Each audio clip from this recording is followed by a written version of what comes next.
তুমি জেগে আছো তাই তো? কোথায় যাওয়া হচ্ছিল? আমার থেকে পারমিশন নিয়েছিলে?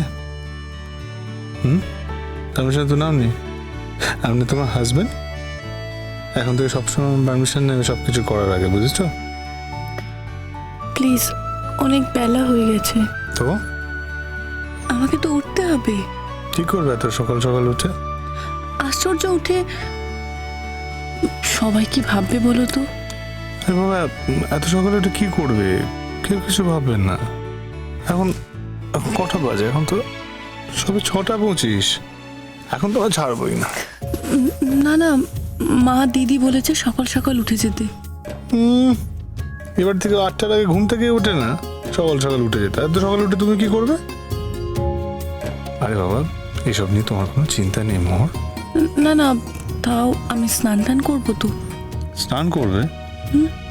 কাজে বেরোবো আমি, আমার একটা জরুরি মিটিং আছে। তোমার কি কাজ আছে? তোমাকে কোথায় যেতে হবে যে তোমাকে এত সকালে স্নান করতে হবে? তাছাড়া ঠান্ডা লেগে যাবে না? না না, আমার অভ্যেস আছে, আমি সকালবেলা উঠে আগে স্নান করি, সেটা আমার বরাবরেরই অভ্যেস। আচ্ছা আচ্ছা, বেশ। শোনো, আমি এরপর থেকে যখন বলবো তখনই তুমি ঘুম থেকে উঠবে, কেমন? প্লিজ, এখন আমাকে যেতে দাও। আচ্ছা ঠিক আছে, তুমি ঘুমো, আমি এখানেই আছি। না না, আমার এমনিতে ঘুম আসে না। আমার ঘুম পারি না দিন, আমার ঘুম আসে না বাবা। আচ্ছা ঠিক আছে, আমি আমি তোমার মাথায় বিলি কেটে দিই। না না, শুধু বিড়ি কাটলে হবে না। তাহলে আবার কি? তাহলে কি তুমি জানো না? জানো না? আরো কিছু আছে তো নাকি?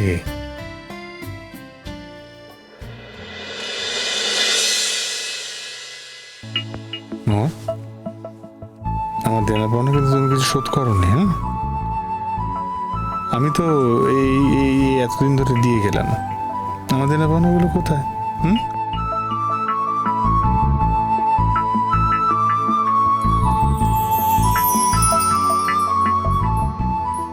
কি হলো? আমার কিছু পাওনা হয়নি তাই তো?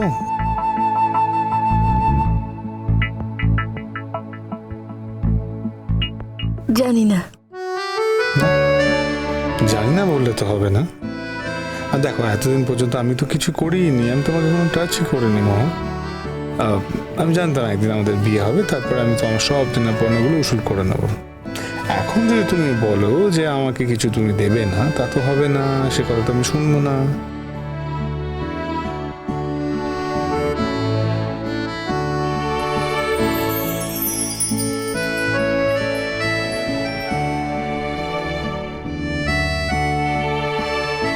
আচ্ছা, আমার কাছে তো লজ্জা কিসের মোহন? তোমার কাছেই তো আমার সব থেকে বেশি লজ্জা। আর আমি যে তোমার লজ্জা হরণ, সেটা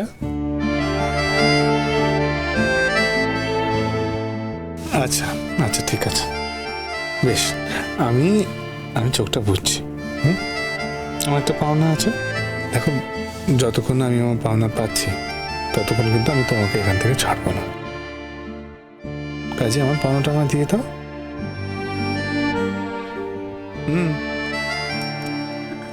আচ্ছা ঠিক আছে, তুমি আগে চোখ বোঝো।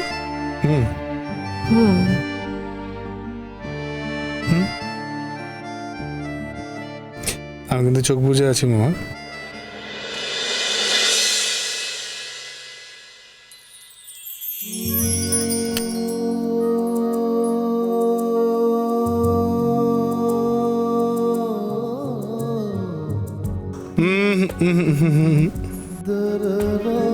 কপালে খেলে তো শুধু হবে না। তাহলে আবার কি? বললাম তো, হ্যাপি না হলে আমি ছাড়তে পারবো না। এখানে না না তো। না, পরে। দেখো, পর বলে কিন্তু কিছু নেই। ভীষণ আলো। বেশ, আমি চোখ বুঝে নিলাম। সব অন্ধকার, আমি তো দেখতে পাচ্ছি না। তাও আমার লজ্জা করে। বলেছি না আমার কাছে কোনো লজ্জা নেই। আমার লজ্জা করে আমি কি করব? ঠিক তো, তাহলে যাও দেখি কেমন পারো।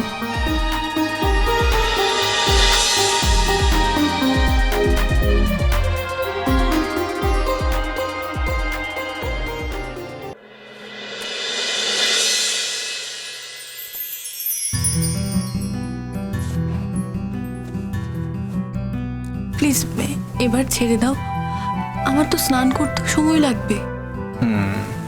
আসলে মহাজনের কাছে এত ধার করে ফেলেছো, মহাজন যদি তার ধার শোধ না করো, মহাজন কি করে ছেড়ে দেয় বলো তো? না না, মুখ ঘুরিয়ে নিলে তো হবে না, তোমাকে তো মহাজনের ধারটা শোধ করতে হবে, তাই না? আর যদি ধার না শোধ করো তাহলে এই মহাজন তোমাকে গারদের মধ্যে আটকে নেবে। এই হলো গারদ। তুমি মহাজনের ধারটা শোধ করে দাও, তারপর তুমি যেখানে খুশি যাও। কোথাও যাবে বলছো? তুমি না বড্ড জ্বালাও। একদিন এখনো কমপ্লিট হলো না, এর মধ্যে তোমার মনে হচ্ছে আমি বড্ড জ্বালাই? হচ্ছে তো মনে।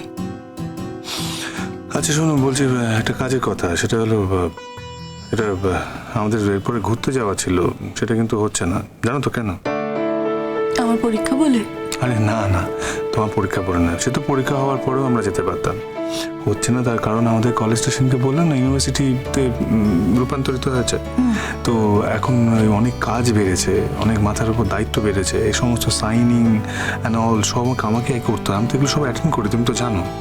আর তাছাড়া অনেকগুলো মিটিংস আছে, বুঝলে, খুব ইম্পর্টেন্ট মিটিংস, সেগুলো আমাকে অ্যাটেন্ড করতেই হবে, আই মিন আমাকে থাকতেই হবে। ভালোই তো হলো। কি ভালো হলো? এই যে আরো 2 বছর আমি এখানেই পড়তে পারবো। হ্যাঁ, এই তো তুমি ঠিক কথা বলে, জানো আমার না আমার খুব একটা মানে মানসিকভাবে শান্তি হয়েছে, মানে সবসময় তুমি আমার নজরদারিতে থাকবে। হ্যাঁ, আমার উপর নজরদারি কিসের? আমি কি অবাধ্য নাকি? বাবা, আমি অবাধ্য নাকি? আমি যেন ওনাকে দেখিনি। আর তোমার তেজ আমার দেখা আছে, তেজই তুমি। শোনো, এইভাবে কিন্তু সময়টা নষ্ট হচ্ছে, আমি বলে দিলাম। এরকম সময় নষ্ট হলে কিন্তু সারা জীবন এই গারদেই থাকতে হবে। আমি বেরোতেও চাই না। বেশ, তাহলে আর কিসের কথা, তাহলে এই গারদেই আটকে থাকো।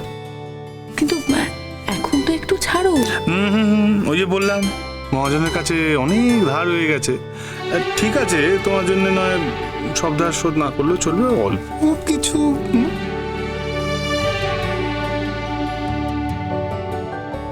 আরে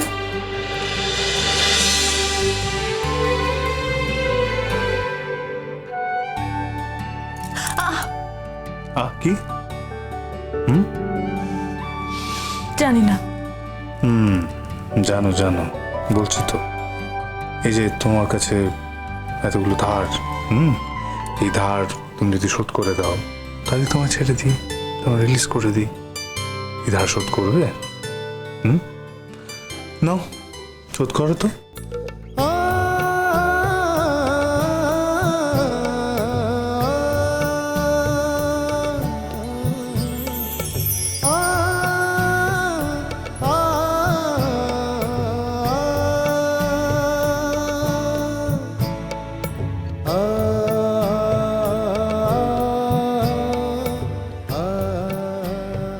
কি? কিছু না। কিচ্ছু না? তুমি জানো তুমি আমায় কত কষ্ট দিয়েছো। আর তুমি দাওনি? হ্যাঁ, দিয়েছি। তাহলে আমিও তার প্রতিদান দিয়েছি। আমি কখনো কারোর প্রতিদান ফেলে রাখিনি, বুঝেছো? আমাকে যে যা দেয় আমি তা ফিরিয়ে দেওয়ার চেষ্টা করি। তুমি জানো আমি তখন কত কাঁদতাম। জানি। তোমার কষ্ট হতো না? হতো, খুব কষ্ট হতো। আমি চেয়েছিলাম যাতে এই কষ্টটা চিরকালের মতো বন্ধ হয়। আমি চেয়েছিলাম যাতে তোমার কান্নাটা আমি চিরকালের জন্য বন্ধ করতে পারি। আমি যাতে নিজেও কষ্ট না পাই, সেই জন্যই মতো কঠিন হয়েছিলাম মোর। যদি আমি কঠিন না হতাম সেই সময়, তাহলে তোমাকে ফিরিয়ে আনতে পারতাম না। ভাই ওই আচরণগুলো তোমার মনে আছে তো?